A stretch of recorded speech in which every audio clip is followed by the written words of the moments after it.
Good evening. Welcome. And it's almost like a coffee chat crowd. Anyone been to a coffee chat, by the way? Yeah. So we have the ability to kind of ask any question that we want. Welcome to our first funding Follies. And if you want to pass the word around, Thursday we're doing this again over on the west side, Liberty Middle School, 7 o'clock in the library. So you can make it then. Or if you know someone that can make it then, we would appreciate that. I'm Wade Lucas, superintendent. Actually 6 years, believe it or not. That doesn't seem possible. Julie is the only board member left on the board that hired me. How about that? The rest of them said, good Lord, we're out here. No, she's the only one that had the ability to stay, or the confidence to stay. And, I want to introduce a few people before we get going, and I think we're pretty well. Yeah. Some of these individuals you're going to hear from in just a little bit. Brian Kearns, our treasurer. He's going to be doing the majority of the talking, actually, about the whole funding piece. I think everyone knows Julie Wagner-Fiesel. How many years on the board? Since 2006. Holy cow. So she's, she knows and understands the district. When you consider the fact that 2006, let's see, I'm going to guess there were right around 10,000, 9,000 students at that time. Is that about right? Yes, but when I started volunteering, we were just opening up Scioto Ridge, and What year was that? the 1997 redistricting committee. Wow. We had about, in 2000, we had about 5,000. Yeah. So, And I had the ability to go, 14 back to 6, around 8, because we've been growing at about 1,000. This year I think we're around 750. We're right close to 19,000 students now. So, the individuals like Julie, actually in the coffee chats that I've had, are getting to be few and far between because of all the new people that have moved in during that time. At any rate, we very much appreciate the work that she does today and all the work that she's done in the past. So she's going to be talking. She'll be finishing the talk up this evening. Also, Holly Hansen is the chief guru of our advocacy committee and did a tremendous amount of work to get this thing organized, along with Julie, to get this, kind of kept Brian and I in line, saying, read this, make sure it's right. If you know Holly, by the way, you do know it's read it. Make sure it's right. That's a great thing. You have to keep us in line. So, Holly, thank you for your work, by the way. We very much appreciate it. Mark Rafe, where did he go? There. Mark Rafe is our academic guru, director of academics, chief academic officer. We take whatever title we give him. We just know one thing. He gets us where we need to be on the performance index side. And if you know anything about the report card, you know we're at about 108.7, our highest ever. So he does a tremendous amount of work working with central office, who in turn works with the principals, who in turn work with the teachers. And of course, that's where all the rubber meets the road, as they say, and all the work gets done. So welcome, Mr. Raven. Thank you for coming. Dave King is another board member. Dave wasn't on the board that hired me, but he was on the committee that interviewed me. And I didn't scare him away either, obviously. And we very much appreciate all the work that he has done. How long, Dave, have you been in the district? 1978. 1978. I'm not going to make him feel old, but that's the year I graduated from high school. Did you know that? No, I didn't know that.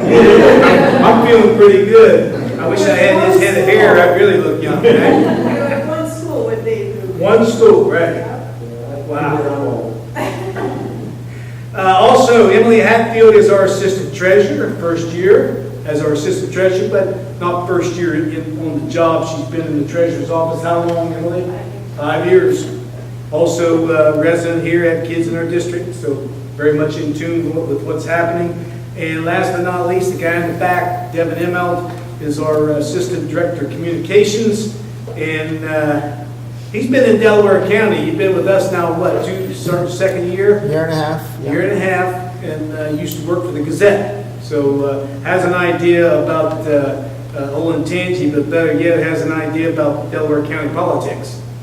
Been there, done that, right? Yes, I He have. fills me in because he was a newspaper reporter and he has a lot of stories, more stories as they say that he can tell. So, welcome to all. I believe I got everyone in regard to recognition. Again, I want to thank you for taking the time because I do know there are better things to do. Well, I don't know if there are better things to do, but there are other things to do. So thanks for spending your evening with us. Our objective here this evening for this funding folly piece is pretty simple. Two things: educate and advocate. We want to educate you on what's taking place at the state funding level. I can talk a long, long time, but don't get me started, or no one else will be allowed up here because I can talk and talk and talk. But we want to educate you. Then we want you to be our advocate. As an advocacy committee, that's what you do. So those are the two objectives that we have. A little bit of history and background, and then we're going to bring Brian and get right into the program. We've kind of been talking about this thing for a long time, and right now we talk about a thing called fairness. It's a fairness issue. When we send, for every dollar we send to the state, we get 4 cents back. We have never been into this whole educational game of school funding to say we want to take from the poor and keep from the rich. We by no means have ever said that because there are a lot of school districts in the state of Ohio, 614 to be exact, but many that have limited resources, a lot more challenges than what we would have in Olentangy, and we have never said they don't deserve that money because they do. But we're kind of always talking about it from the aspect of, is this fair? If I give you $1, you give me back 4 cents, whereas other districts may give you $1 and they get back $3. That's the whole concept of fair. So we've been to the State House to testify. We've testified before the House Education Committee. We've testified before the Senate Education Committee. We've testified before the Finance and Appropriations Committee. We've done a lot of things. We have a lot of conversations with legislators, and I honestly do believe it's now time for all of us as a community to start talking or speaking the same language. Because at the end of the day, and I've talked to a lot of legislators, whether they be in Delaware County or whether they be up in Cleveland, but at the end of the day, when they start talking tax cuts, I'm all for tax cuts. But I also know and understand that if we can ever get it to a point of staying off the ballot for an extended period of time, I'm going to get you a lot more money in a tax cut than what you would ever hope to get in an income tax cut. As you all know, if you've been here long enough, I've been here 6 years and know and understand the concept. If you've been here longer than that, you know it's usually 3 to 4 years. We raise the taxes because we are highly dependent upon our property owner.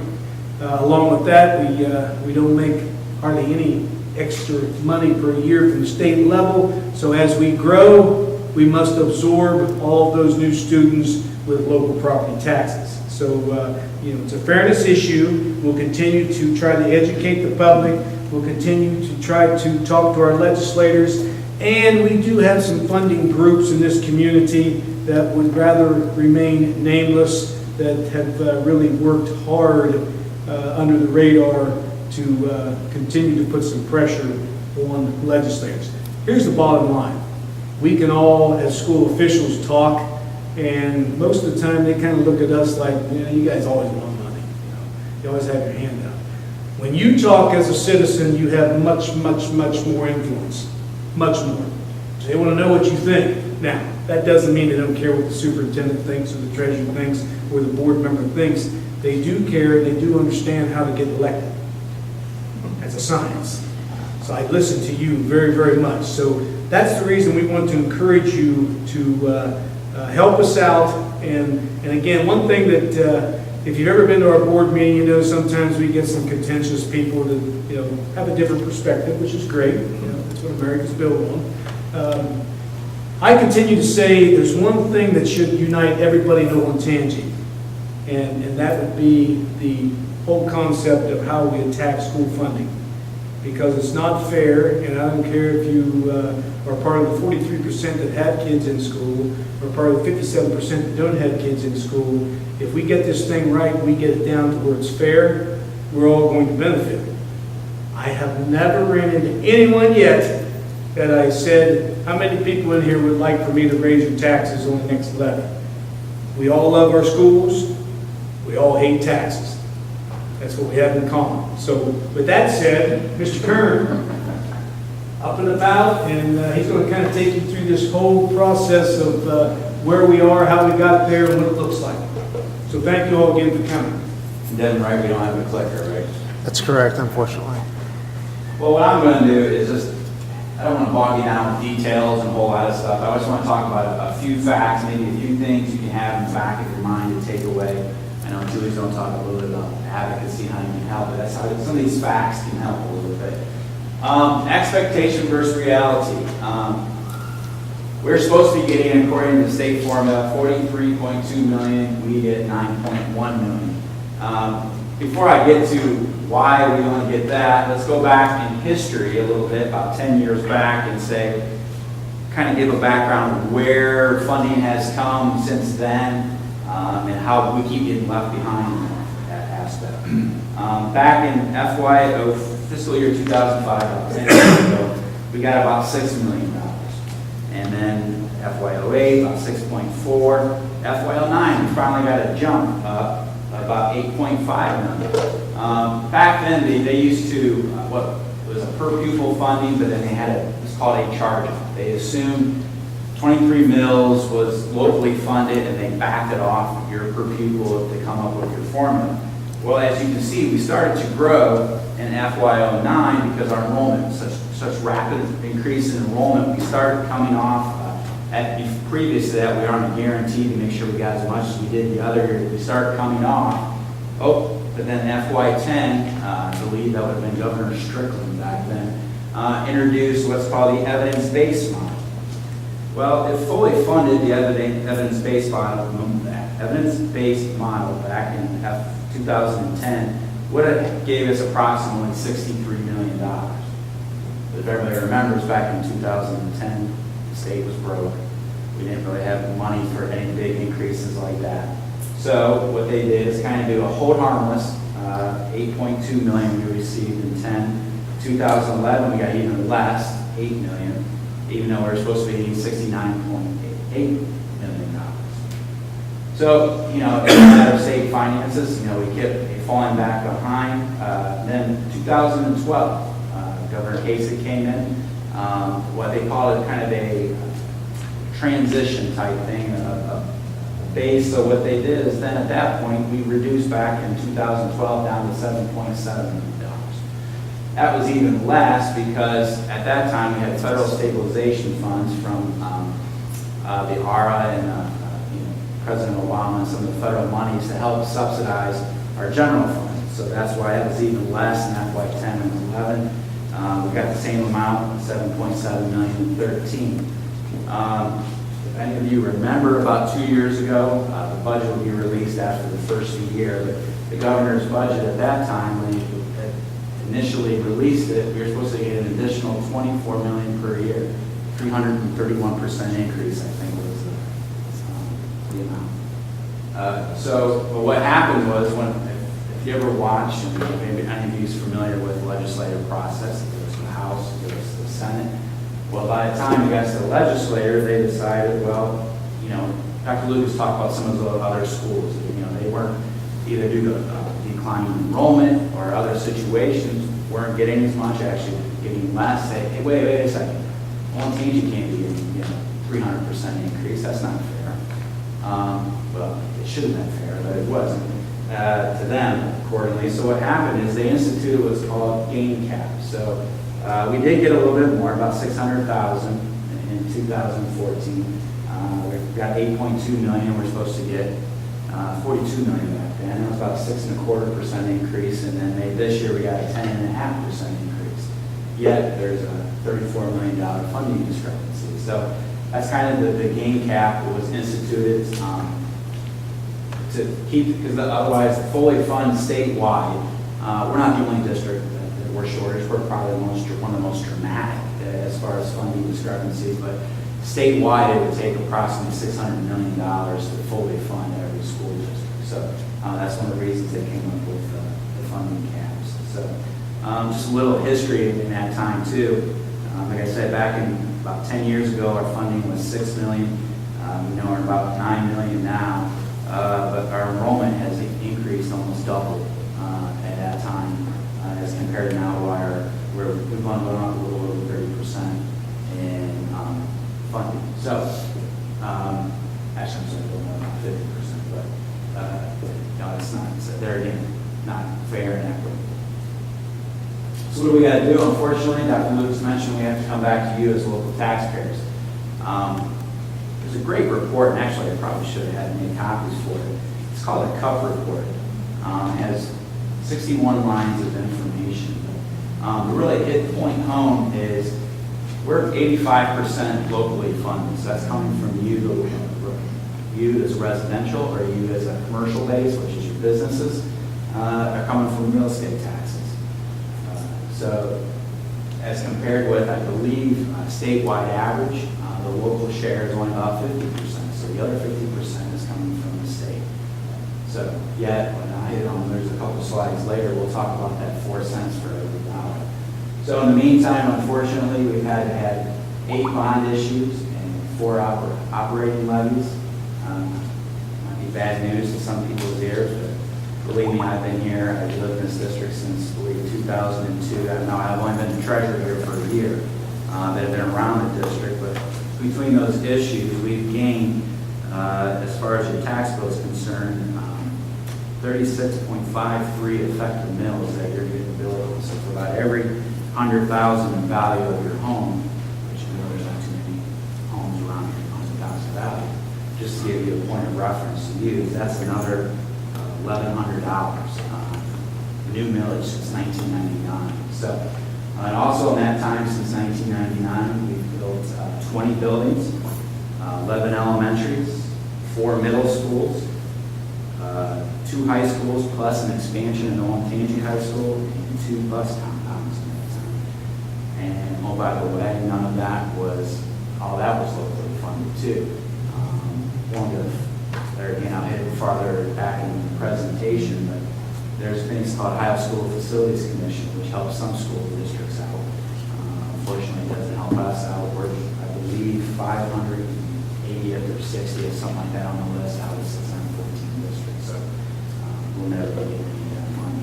So there again, hit the home point of, unfortunately, we have to come back to local taxpayers. Has not kept pace with growth. We are currently around 18,750 students. We talked about 1999 and the new tax issues. Around then, approximately 5,000 students. Back in 1995, we had around 3,000 students. So tremendous growth. Again, not much growth in our state aid. We get approximately $500 per student, but unfortunately, the state average is over 4,000. So even if we were fully funded, we wouldn't be getting the state average, but I'd take the $43 million any day. That would keep us off the ballot for a long, long time. So,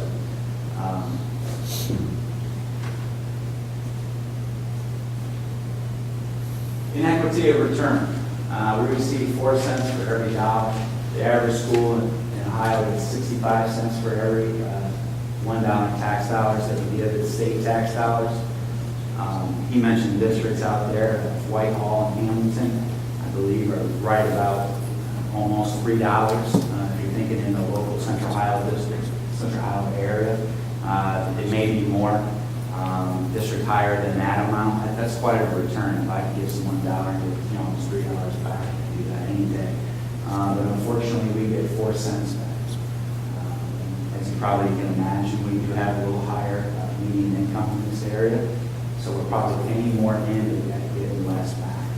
And that's talk about the Ohio School Facilities Commission. They also have new buildings in Hamilton and Whitehall. And we don't want to take away from them. They have their own issues. But their new buildings, about 67, 70% of those new buildings they have down there came out of the Ohio School Facilities Commission.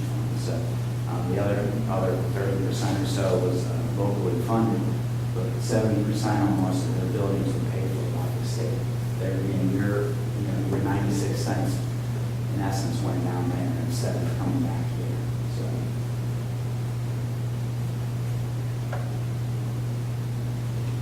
Fiscal responsibility, Dr. Lucas talked about, we've been on the ballot. I talked about 1999, we have to come back every so many years, I will say. The last time we were on the ballot for operating a bond levy was 2011.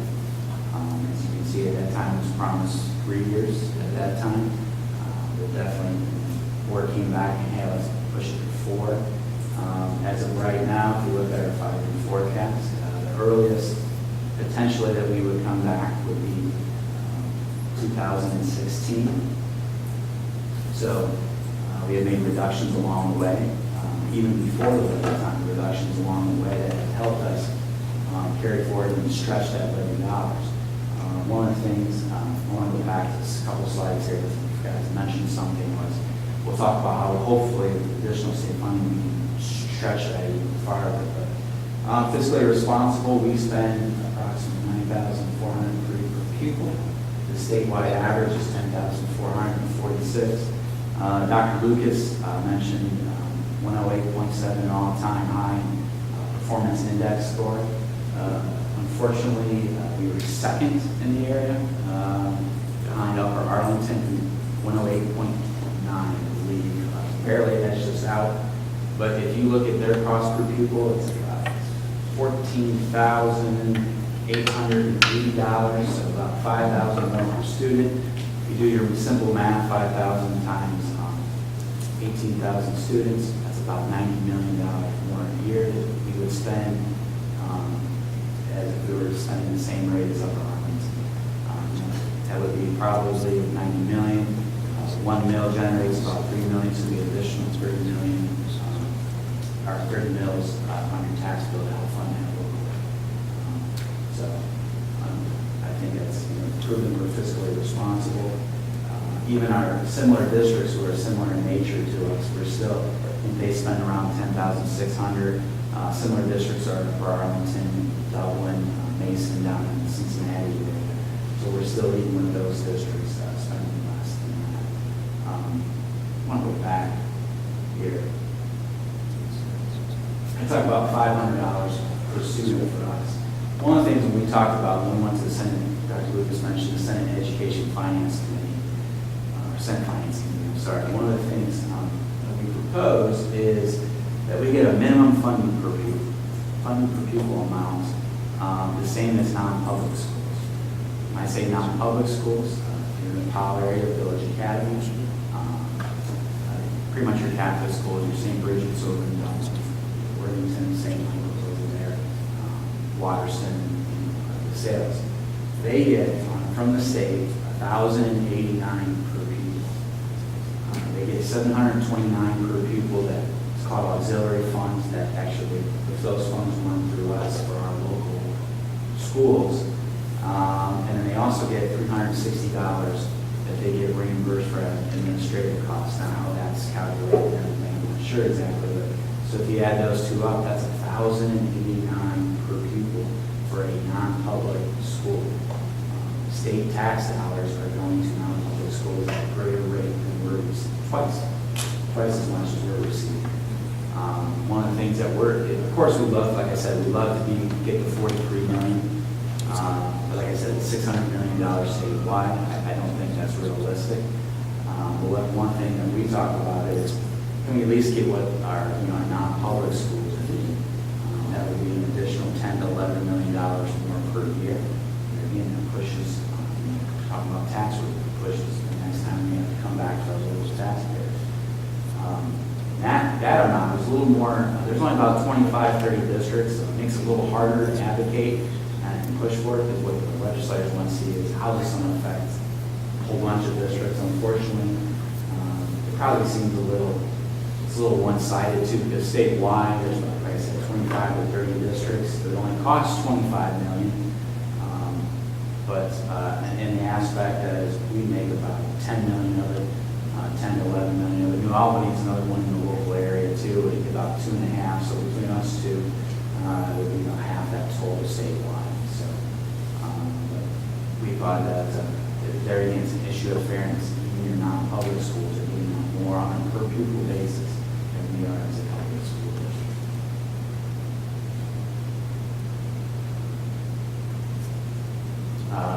Olentangy Local Schools has earned an excellent distinction for more than 10 years. This past year, now they've gone to a grade card aspect with the 108.7, that puts us at an A. We got Mark correct me here, eight A's and 1 B. Correct. Sometimes he doesn't allow me to speak on behalf. ODEs doesn't say it, but I say it. We're an A district. 8 A's and 1 B, because they all, I didn't get to bring those home that much in school. I know they're 8 A's and 1 B. So, we feel it's a benefit for your buck. We talked about cost per pupil, stretching the levy out and stuff. That we're getting one of the highest results out there. The local area and statewide, I believe we were performance index 26 out of 614 districts. So, we feel pretty good about the product and the results that we have. Any questions? I don't want to get into too many details. I just want to give a few kind of an overview of a mile high kind You mentioned that according to the state formula, we should get the 43 million. What is the state formula? State formula is based off of a whole bunch of long factors like this. It's usually mostly they're being a per pupil type basis. And they do look at still at the local level. So you consider us wealthy, not only on as a household income, but also property. We do have a decent sized commercial base. All that's factored. It's 2 pages long. So I don't want to get too much detail. Sometimes I don't know if I can fully understand because we've always been on aspect here. We've been on guarantee. We're getting the same amount of bids last year, or they're getting more capped at this particular point. Even the funniest thing that I did ran a scenario is, I mentioned a 10% cap this year. Using the numbers we had, they just did a 50% increase, which, we're going to do 9 million, so it's 4.5, additional million.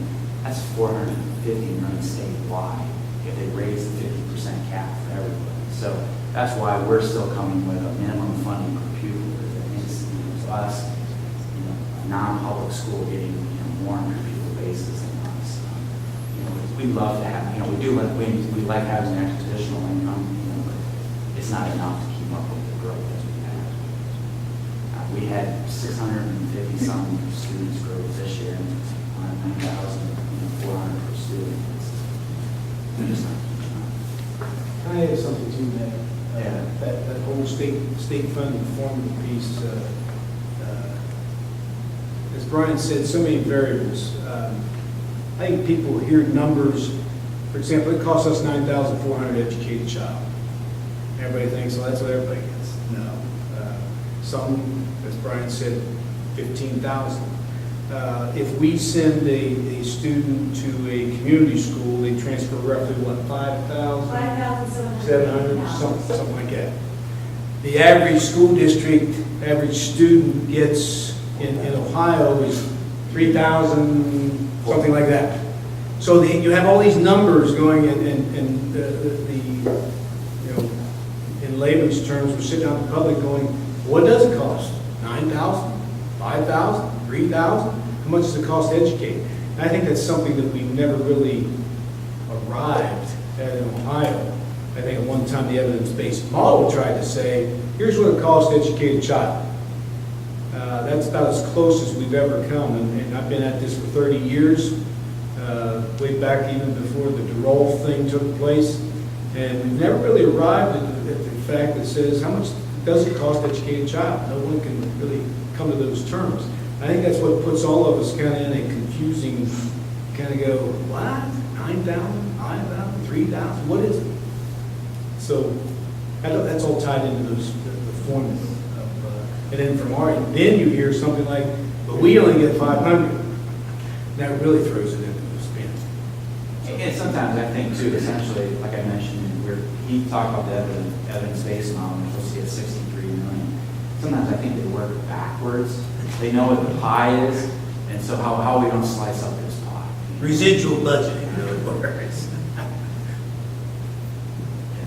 A charter school question, you mentioned community schools. Does that mean if we're sending 5,700 to the charter, that it's basically the $500 that comes from the state and then $5,200 in property taxes that goes with them? That's a beautiful question.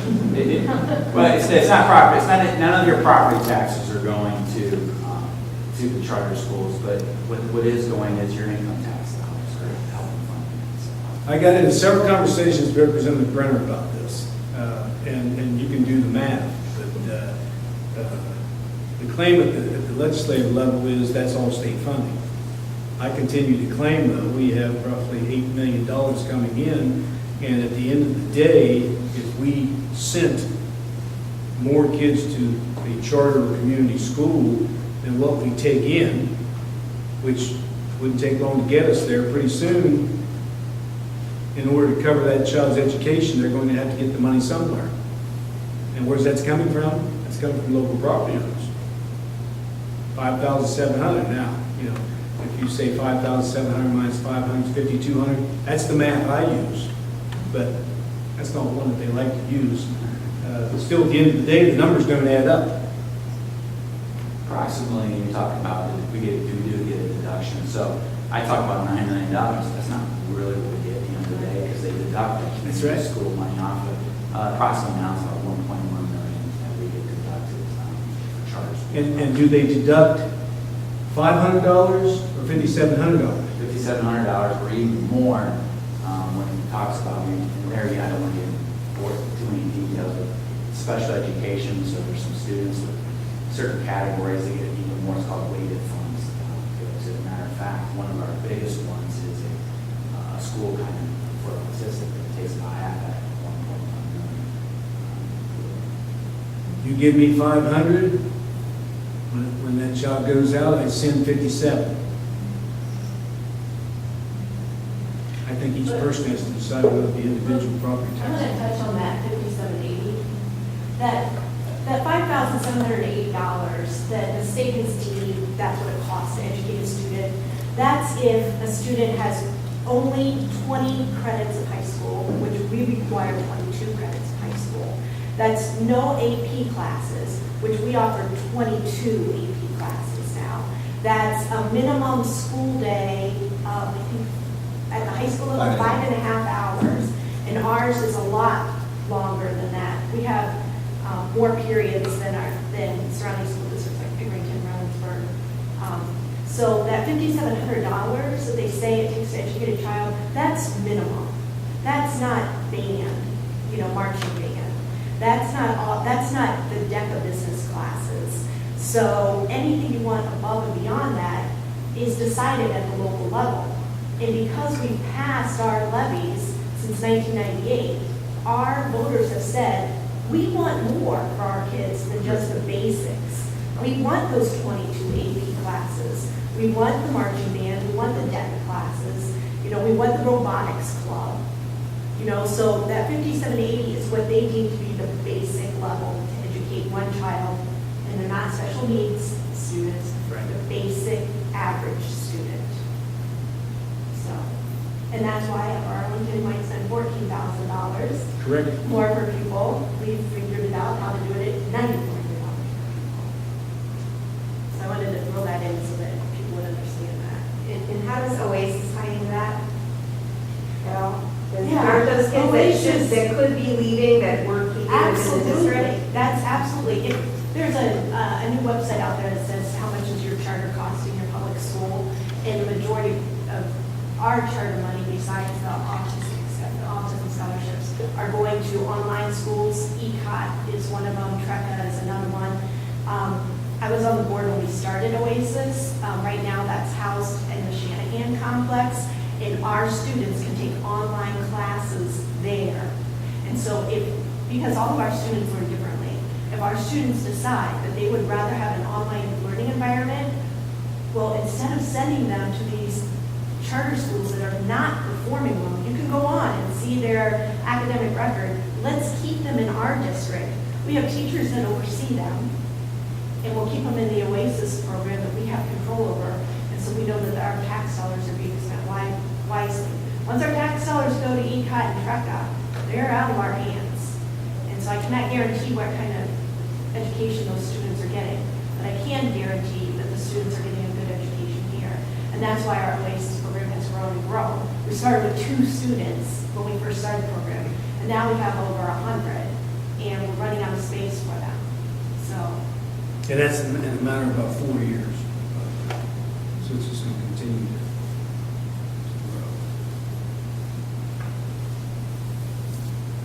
Julie, you had wrap up. I have. And I want to say, you know, it's been said a couple times here, we're not throwing anyone under the bus here. We're just talking about fairness. I went K through 12 in the Brookport Madison School District, and they're one of the school districts that's getting some of my tax dollars today. Whitehall, Reynoldsburg, Hamilton Township's got a great high school. I was there for a basketball tournament. They got my tax dollars. I'm only asking for fairness, and so that's where you all come in. The biggest legislative bill that will go through the State House in 2015 will be the state budget. The greatest pieces of the budget are jails, Medicare, and education. Those are big pieces of the pie. And so we're battling with all those groups to get that money. So there's only so much money, and it depends on what the state decides to put in that education pot as to what we get. Now, you've heard tonight that private schools, and I didn't realize this until I was on the school board, that private schools get $1,089. And that changes every year depending on the funding formula. So this year they get $1,089.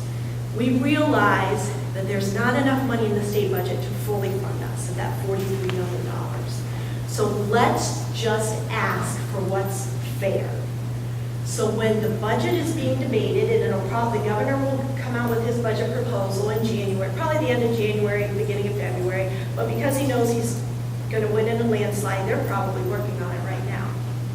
So it's going to come out, and then it'll start in the House, and we are going to need to talk to our members of the House, which is Andy Brenner, and tell him you have to fight for us. Now, I will say, Andy Brenner has been with us on this issue. He's also with us on the dyslexia issue, but he's not always with us. And Chris Jordan is not to be heard from. So I know we're videotaping that tonight, and I'm saying it out loud. He will not return phone calls. He will not come to our meetings. But Chris Jordan has been willing to work with us. Andy Brenner has been willing to work with us on this. So has Jim Hughes. He's a senator. He represents the Dublin-Hilliard area. And unfortunately, we can't vote for him because he's not in our area. Mike Duffy, Representative Mike Duffy down in Worthington, he gets it. He understands what we're saying here. Senator Peggy Lehner, she's the chairman of the Senate Education Committee. She represents like the Springfield, Springboro area. She gets it. She understands us. And Representative Gerald Stapleton, who's in Lancaster, he also understands it. He's a chairman currently of the House Education Committee, but he's term limited, so he'll be gone next year.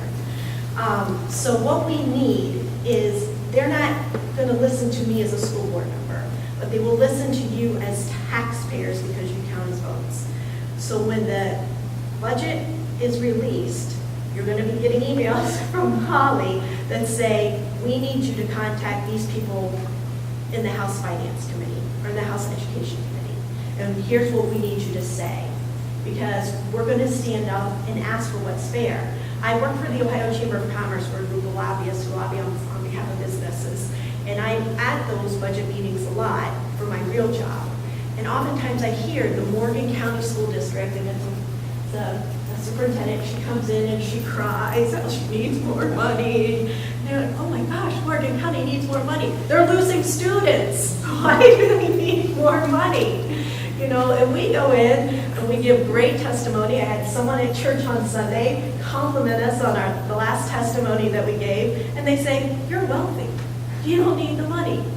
But we're not wealthy. It just says that in the school funding formula, how you're figuring out how much tax dollars we're getting. We're not wealthy people. We're tapped out. So any relief that we can get at the state level will be passed on to you at the local level. If we can stretch that 2011 levy, we've already promised you, now we're going to go 5 years, if we can go 6 or 7, that would be fantastic. So that's what we need you to do. When you get, we've had a sign-up sheet out front. If you didn't sign it, give us your emails. You'll be on a listserv so that when bills come up that we need to say, okay, the finance committee is meeting, we need you to write, we'll give you the email address as well, the finance committee members. We need you to write an email or even call or come. I know Tracy's come and Kristen's come and we've sat down and heard testimony and given testimony, but we're really going to have to ramp up this year. We are working with New Albany. New Albany's on board with us, and there's a couple other districts that are similar to us that we're going to work together to say, just give us what's fair. So give us your email address. We'll put you on our listserv so that you can get the information. If you would like to become part of the advocacy committee, we'll put you on the advocacy committee as well, because on the advocacy committee, we're not just going to be advocating for additional funding for schools, we're also going to be advocating against unfunded mandates. So what's an unfunded mandate? There are also bills that come through. Online testing is a good one. That's an unfunded mandate. We're going to have to give all of our state tests on computers. We got a waiver for this school year. So this school year, we got a waiver, they're still going to do pencil and paper. But next school year, all of our kids have to take the state tests on computers. Well, you know how many kids we have, and we have to buy these computers, and our state testing window is so long now that these computers are only going to be able to be used for state testing. So we're going to have to go out and buy these computers. To me, that's an unfunded mandate. If you're going to mandate we do online testing, which I'm fine with because then you get your results a little earlier. You don't have to wait till June when school is over to get your results. But somebody give me some money to buy these computers. You know, we don't have the money to do that. I don't know how Reynoldsburg ended up with Chromebooks when their teachers were on strike. Ta-da, we're going to do all of our work on Chromebooks now while our teachers are on strike. Well, we don't even have the money to buy all of our students Chromebooks. So that's an unfunded mandate. Another unfunded mandate that the advocacy committee fought and won was that a couple of years ago, they were going to mandate that all school districts do a BMI, the Body Measurement Index for students. So they were going to have you weigh students in a particular grade level and report it to the state. Well, that to me was an unfunded mandate because our nurses were going to have to take the time out, weigh these kids. What are you going to do with the information? No, that's an unfunded mandate. So the advocacy committee, which was then called the school funding committee, went to the state house and we testified against the bill, and that is not a requirement anymore. So anytime there's an unfunded mandate, now our advocacy committee is going to get involved in because unfunded mandates can impact us as well. But the other thing that we would like you to do is if you are good at public speaking and are passionate about this, if we put out the call to testify, that you testify at the state house for us. I can't testify on behalf of Olin Tangi because of my job, my real job. But I can write people's testimony and someone else can read it. So if people could do that, that would be great. We've had people do that before. A couple weeks ago, we had teachers that went down and testified on behalf of an education bill that is still being debated. It's being debated tomorrow night, in fact. But we have teachers who have done it before. We've had principals, administrators, we've had parents. We're going to need more on this school funding bill, on the state budget. The school funding, by the way, is part of the state budget, so it might be broken up into a specific bill. It might not. We just don't know what will happen at the state level. And then finally, we want you to spread the word to your friends and neighbors about this fairness issue. So we're going to ask for whatever the private schools are getting. And again, when my kids first started school, they were in Catholic schools. I had no idea, that the Catholic schools were getting money, more than what my homeschool at Olin Tangi was getting. So we are just going to be asking for what those private schools are getting. Just give us what Powell Village Academy or Watterson or St. Michael's is getting. That's what we want to. It's just a fairness issue. And that additional money will then go to extending the life of our last operating levy. So if you have any other questions, any of us can answer them. There's no stupid question when it comes to school funding.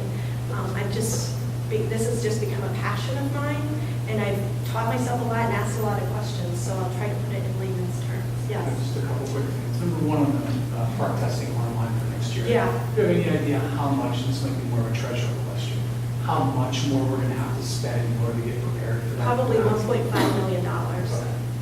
And then the other question, in terms of advocating with politicians. Yeah. I was wondering if anybody had any thoughts on the best way to position that. Please get us up to a fare of $1,089 without taking away from Whitehall and Columbus. And we're asking for them to put more in the pot, but rather than pitting us against each other and kind of working backwards. Any thoughts on the best way to position? Yeah. And we were asking for, just give us what we're supposed to get, and we realized we weren't getting anywhere. So now we are framing that as a fairness issue. Just make it fair. And you don't really have to assign a dollar value saying that this is going to cost the state $25 million. We let them figure it out. But when they hear the word fair, it resonates with them because then it becomes a fairness issue. Because when Morgan County goes up and testifies and she's got tears in her eyes and she says, but we need the money, we need the money too. It is fair. So that's how we're branding this. What was that? Issue. So, yes. I have already read things that the governor is planning, cars in the next budget to remove the guarantee.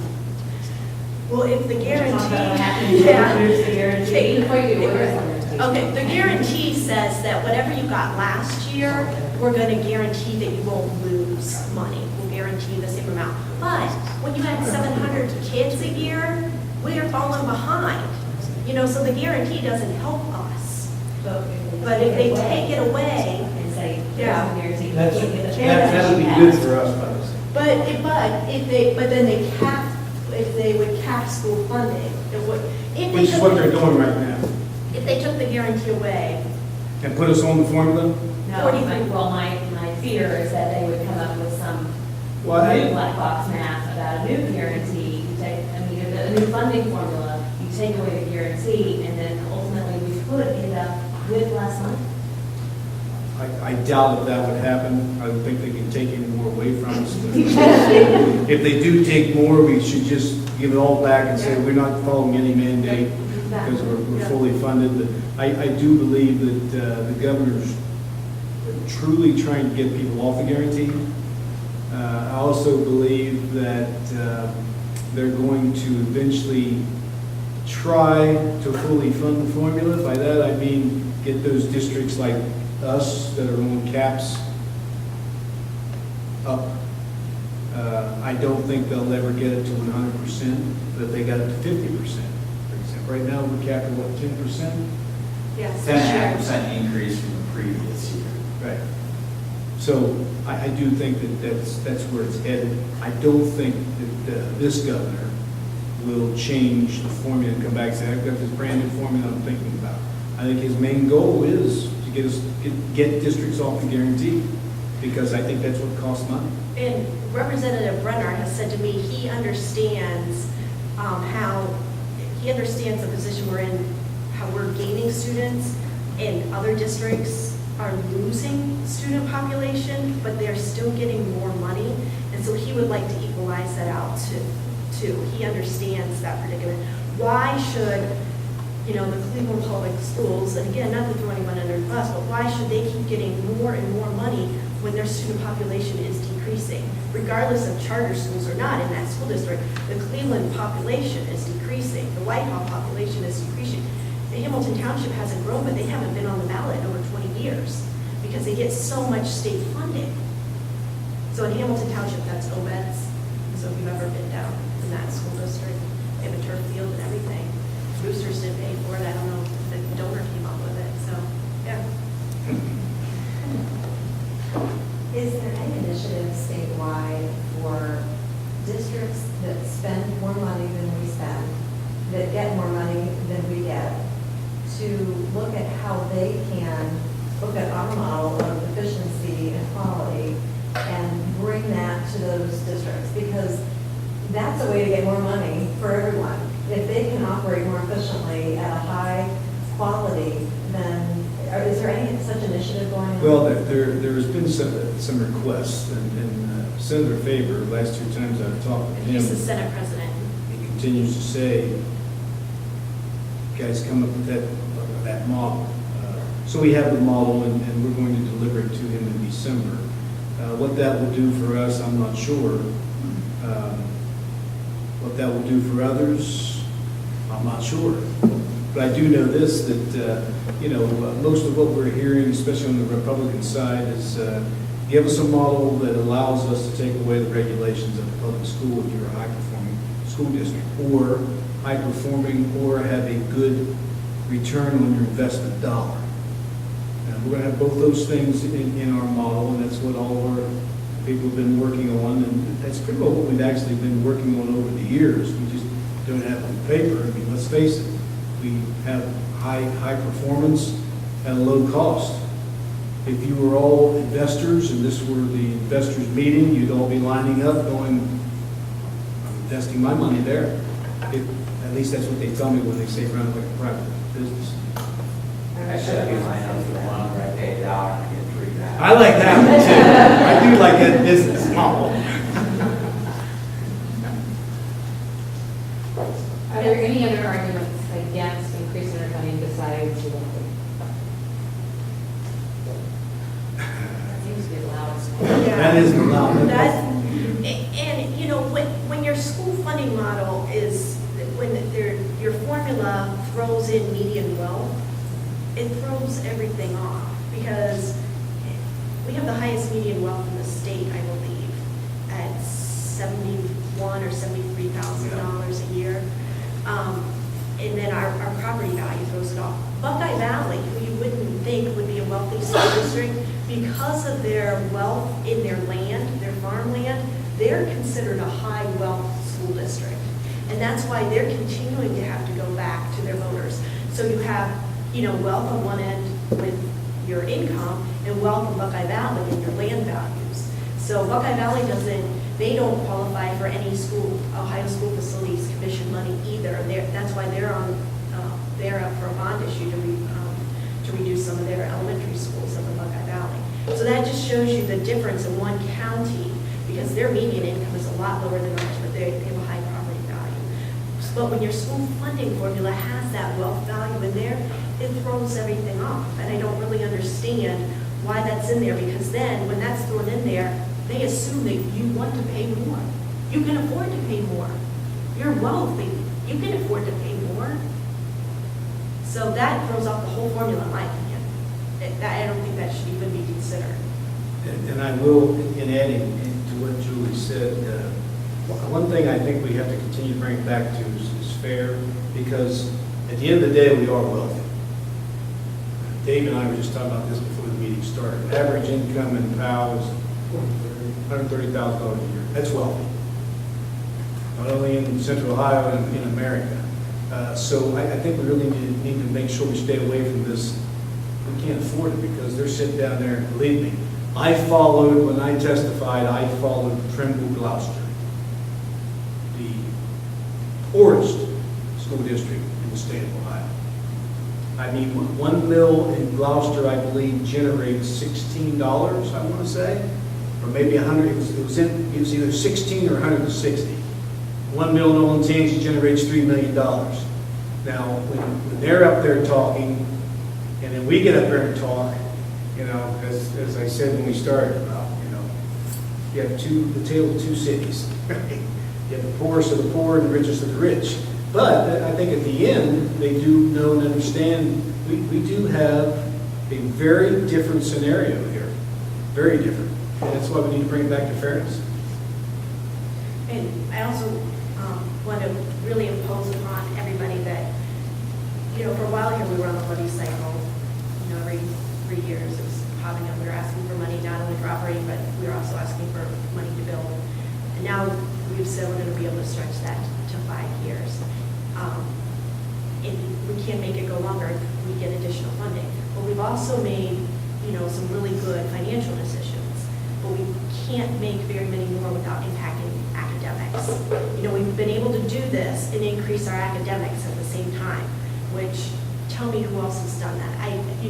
Add, 700 new students, some years more, while keeping our costs per pupil so low and increasing our academics is a heck of an investment. But we can't reduce our expenses much more without impacting our academics. And I've had 2 girls graduate from here, and I just want everyone else coming through to have the same opportunities they had.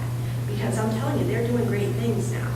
And so I think it's only fair that the kids that come after them have the same opportunities. I don't want to be the Groveport and the Reynoldsburgs that have to cut programming. I don't want to be the Pickerington where my nephew is, and he goes less hours per day and has less electives than my girls do, and only has to have 20 credits to graduate. I don't want that for our kids. So I'm being selfish now when I'm talking about the students here because I feel that they deserve that. I'm not going to spend the moon and the stars for them to get that, but don't make me make those hard decisions to cut academic programming because that's when you start seeing the decline. And I'll get off my soapbox now, but we have a good product here, and if we can Very get good additional product. state funding, we can continue to offer that and more.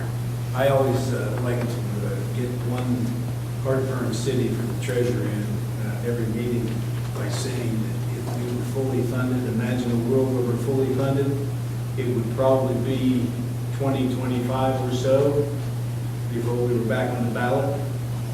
We could be like those Hamilton townships as far as money goes. And again, I'll go back to where I started. Would staying off the ballot for 14 years be a better tax cut for you in lieu of a $50 income tax cut? Right. And when we think about that, that's why it's critical that we get together on this, because we may never get the fully funded, but there's some place between minimum funding and fully funding that we can get. Minimum funding is going to be fantastic for us, but somewhere in between, when we get there, we can go decades, one decade every 10 years or so with a levy. I think that would be a great world myself. One time, one generation of kids, for example, going through, you have a levy. Next generation of kids, 1 through 12 comes through, you have a levy. We can get there if we get the fair funding piece. How do we engage, I don't know how many of us have kids in the district, I do. How do we engage that greater majority in our district that don't have kids in the district? Because they will potentially have more time to go sit at the State House and testify, and they have just as much to benefit in their Great tax dollars. Yeah. I know you've been up to the Senior Citizen Center on Cheshire. I have one coming up here pretty soon. Yeah, and I sent them the information and invited them to come to this because as taxpayers, this impacts them as well. I think that we have a good base of retired teachers too that we can tap into because we've been able to tap into them before. And I have a lot of connections there. So we'll be tapping into them because they're great at writing letters as well. Anytime we can get a letter written to an elected official, that's great as well. So, but that's a good question. I think. Let me ask you this, how did you guys find out about the seat? Yeah. See, and so you all probably got it, through Facebook or email or something, and we need that capability to reach the people who don't have kids in the school. And so that's the hard thing to get at. And so, he's going up to the Senior Citizen Center, and he goes every year through PAL Rotary, the PAL Chamber of Commerce, to get those non-taxpayers engaged. But if you have a non-taxpayer in your neighborhood, or a non-school parent, or people with non-school children in your neighborhood, talk to them about it too. They can be on our advocacy committee. In fact, we have a member on our, we have a finance and audit committee. We have a member who's never had kids in the district who is on that committee, and he's also a volunteer in our OASIS program. But he's just gotten involved in the committee. Actually, I think we have 4 members of the finance committee now that don't have kids in the district, but they want to stay involved. So we know that those people are out there. It's grabbing them and getting their attention because you're right, they do have time. And so I'll work on engaging the retired teachers because they still live here in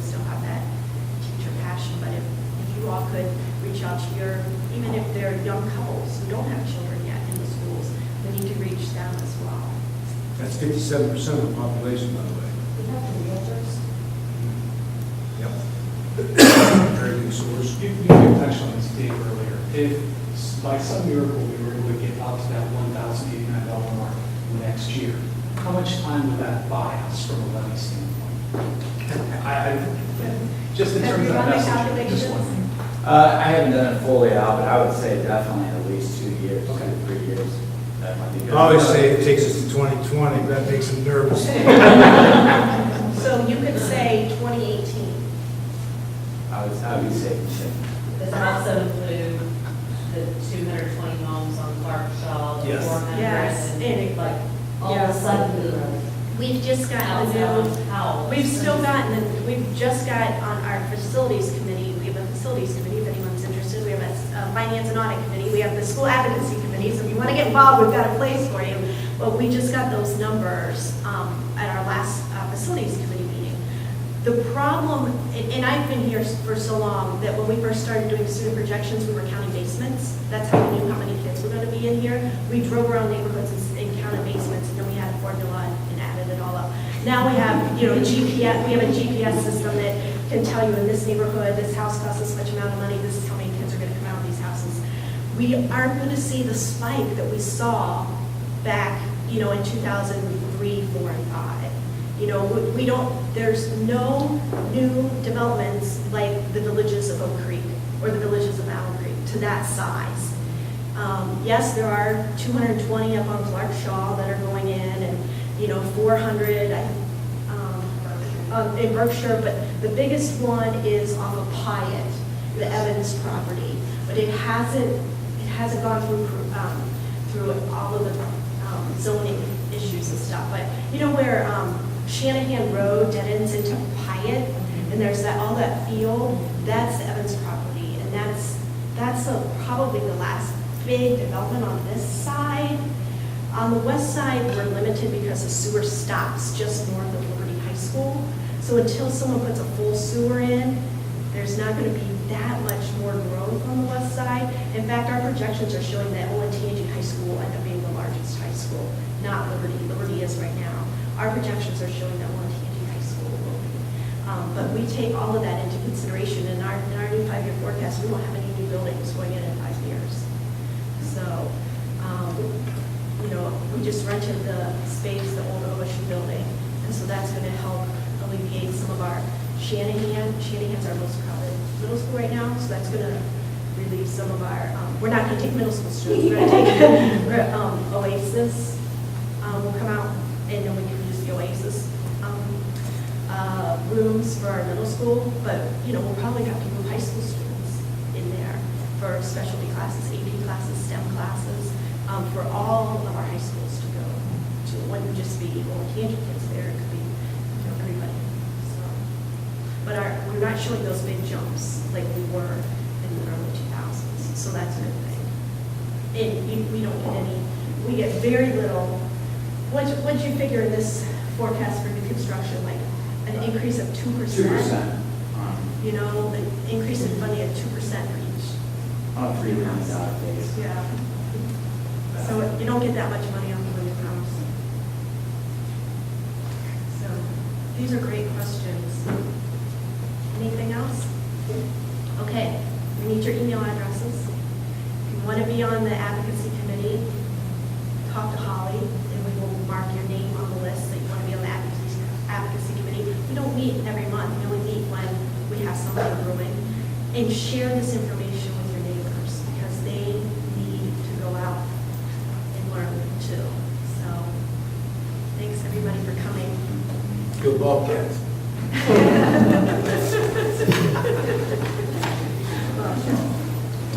Thank you all for coming. Yes, thank you. We did videotape this. And if people want to come, we're going to do this Thursday night. Same thing at Liberty Middle. 7 o'clock. 7 o'clock.